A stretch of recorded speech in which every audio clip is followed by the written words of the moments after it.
Hello to you, our viewers. Time again for the news here on Rwanda Television. With me, Serish Nhore. As always, let's begin with the headlines. Prime Minister Justin Nsengiyumva has attended the inauguration ceremony of President Ismail Omar Guelleh. And on the international scene, President Vladimir Putin has addressed Russians as his country marks Victory Day.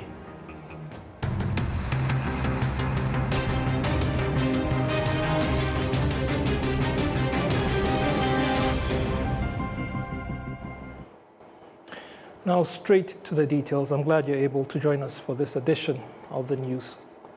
The Prime Minister of Rwanda, Dr. Justin Nsengiyumva, on Saturday attended the swearing-in ceremony of the President of Djibouti, Ismail Omar Guelleh, where he represented His Excellency President Paul Kagame. The ceremony was marked by festivities dominated by traditional songs, showcasing the culture of the country, which is located in the Horn of Africa. Now, in his oath, President Ismail Omar Guelleh thanked the heads of state and government who had come to join him, as well as the citizens who have once again placed their trust in him. He said that in his new mandate, he will continue to give priority to economic development, infrastructure development, and the promotion of regional cooperation aimed at improving the welfare of the people of Djibouti. The attendance of the Prime Minister at the swearing-in ceremony reaffirms the good relations between the two countries, especially as they already have relations and cooperation in various areas, including diplomacy, trade, transport, and security. Rwanda's cargo aircraft began flights to Djibouti in 2024, and Djibouti has given Rwanda 20 hectares of land next to the Indian Ocean, while Rwanda has also given Djibouti land in the industrial zone here in Kigali City. Now, economic experts believe that the President of the Republic's visit to Botswana this week is a new step in cooperation for the economic development of all Africans. During the visit, agreements were signed focusing mainly on cooperation in trade, investment, air transport, the removal of double taxation, and other areas which economic experts believe will significantly transform the economy and mining sectors in Rwanda and Botswana. From the honor with which the President of the Republic was received when he arrived in Botswana to the high-level talks held by the heads of state of both countries, economic experts say the head of state's visit to the country is a strong sign of the rapid development the two countries wish to pursue together. During the visit, Rwanda and Botswana signed up to 6 cooperation agreements aimed at removing barriers that hindered investment and increasing trade between the two countries. These agreements include cooperation in trade and investment, aviation, the health sector, visa exemption for citizens of both countries, and the avoidance of double taxation, as we noted earlier, which will make it easier for private sector operators and investors in both countries to work together without obstacles. Cooperation between Rwanda and Botswana is also a major opportunity for Rwanda as it continues to build its mining sector, given that Botswana is one of the model countries in making productive use of minerals on the African continent. Now, economic experts such as Strato Habyarimana say Rwanda will learn from Botswana's experience in adding value to the processing of minerals. The head of state's visit to Botswana is also seen as a step towards African countries in general coming together and working with one another for their common interest instead of always looking to other foreign partners.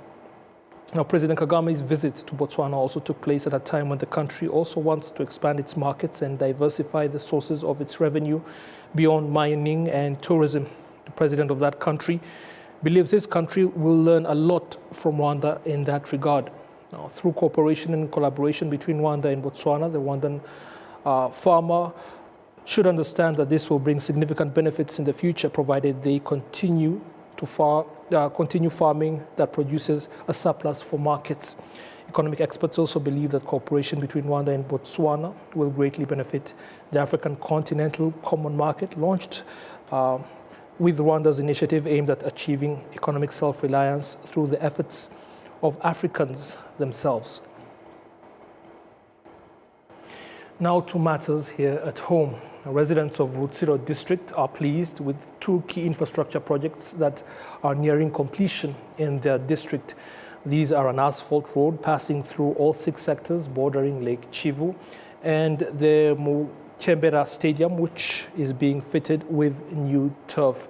The asphalt road is being built along the shores of Lake Kivu in the sectors of Mushumbati, Gihango, Musasa, Buneza, Mushoni, and Kigeyo. District authorities say construction work has reached an advanced stage. It is a very important road for people from all walks of life who live in or travel through the sectors it passes through.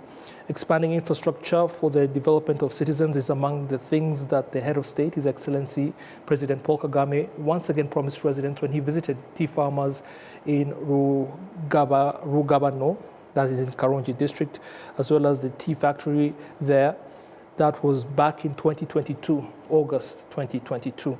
The road, whose construction began in early 2024, was expected to be completed after 18 months. But the leadership of Rutshuru district explains that the works were delayed by the construction of 3 large bridges along the road. However, they say that within no more than 3 months, construction of the bridges will have been completed and the road will be fully finished.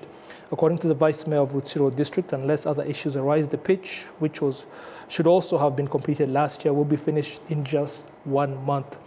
Rutshuru FC, which used to play at the pitch, has for a long time been hosting its matches at Ruavu Stadium instead, a distance comparable to traveling from Muhanga all the way towards Kabuga. This, they say, has made it expensive for the district to support the team, while supporters have also been deprived of watching it locally, which gladly will soon all come to an end. Now, the Rugezi wetland that's in the northern province is said to be turned into a park as one of Rwanda's natural tourist attractions where tourism activities can be carried out. Meanwhile, some have already started thinking about investing there in tourism projects. Rugezi is a place well known in Rwanda's history. During an investment meeting that brought together the Rwanda Development Board and investors in Gicumbi, speaking on behalf of Rwanda Wildlife Conservation, an organization known as Musambi that works to conserve biodiversity and natural habitats, Adele Warugira said that there are projects they are planning for this year. Shortly afterwards, the governor of the northern province told RBA that Rugezi is set to be turned into a park. That was new information at the time. It would be a major investment opportunity around the wetland. The Rwanda Development Board views the area where Rugezi is located as naturally suitable for tourism-based investment, given that it is close to other sites such as the Royal Burial Grounds, Urukomo Center, and others. Now to health matters, and experts in human psychology and behavior are advising people to use social media responsibly, avoiding allowing it to become a source of mental health problems, including severe depression. They say this at a time when some people in different places choose to reveal certain private details of their lives or post photos that undermine their dignity on social media, which later leads to consequences that cause them to experience depression. And this has been confirmed by psychologists such as Innocent Sengiyumva. The psychologist also advises those facing depression and other mental health related problems to understand that the path to recovery is to seek help from a trained medical professional instead of telling people who are not concerned only for what they said or did to later have consequences for them. Now, members of the international community living here in Rwanda have emphasized the importance of being included in the commemoration of the 1994 genocide against the Tutsi, highlighting the lessons they continue to learn from Rwanda's history. Among them are 2 young men who have adopted the names of Tony Mujisha and Deng Gaju from South Sudan, now part of the South Sudanese community living here, who stressed the importance of remembrance and shared how Rwanda has become a new home for them, a country where they have found peace, belonging, and inspiration from the resilience of Rwandans. Take a look. During the week of commemoration, which is the biggest influence and the biggest tribute that you can give Rwanda during the commemoration of the 32nd of the 1994 genocide against the Tutsi. Now, why did you choose that? What influenced you to do that? So, what influenced me to do that? Because, as a foreigner living here in Rwanda, it's good also, to learn and also know the history of other people. So, for you as a foreigner, you are living in someone country, so it's not good for you. Like when they are commemorating and you are just there, staying at home, doing your own thing. So it's not good. So for me, like, because I love Rwanda and I love the people of Rwanda, so I choose to stand with them, like in whatever situation they are going through. So I have to be with them. So I choose to commemorate with them. So because I love them, that's why I just choose to go to genocide and learn more about the history of Rwanda. So that's it. Interesting. How about you, Gaju? Actually, I choose to go there because it's something that I've grown up with here in Rwanda. Because I studied my primary 6th year, we do celebrate we do remember the genocide memory. So I've grown up with it. So I'm like a Rwandan also. Oh, so you know the history scenes from scratch. Yeah. And what have you learned from that? I've learned that the genocide is not a good thing, and to all African countries, we should never allow our people to be killed for no reasons.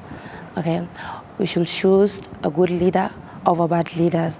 Okay, and we need a leader that will understand people, a leader that will be a father to the civilians. So that's what I've learned from the history of Rwanda. Yeah. Yeah. What can you say personally about Rwanda as someone who's been here since when you was very young? Rwandans, they are very good people, by the way. Yeah, actually, they are very good. Very, very good. Yeah. Yes. Gaju, Oui. how did you feel about that? The day you met the spokesperson? I feel good. Like I was overjoyed actually. I feel loved. I see the love that Rwandans have over me. And I can't actually. I was so happy that day. I was so excited. I couldn't eat at home. Really? Hey. Okay. In what occasion actually did you meet the spokesperson? Actually, It was a visit. He asked us to come and visit him in his office. Yeah. So he's the one who invited you? Yeah, he said that he saw one of my videos that I was appreciating Rwandans and the president.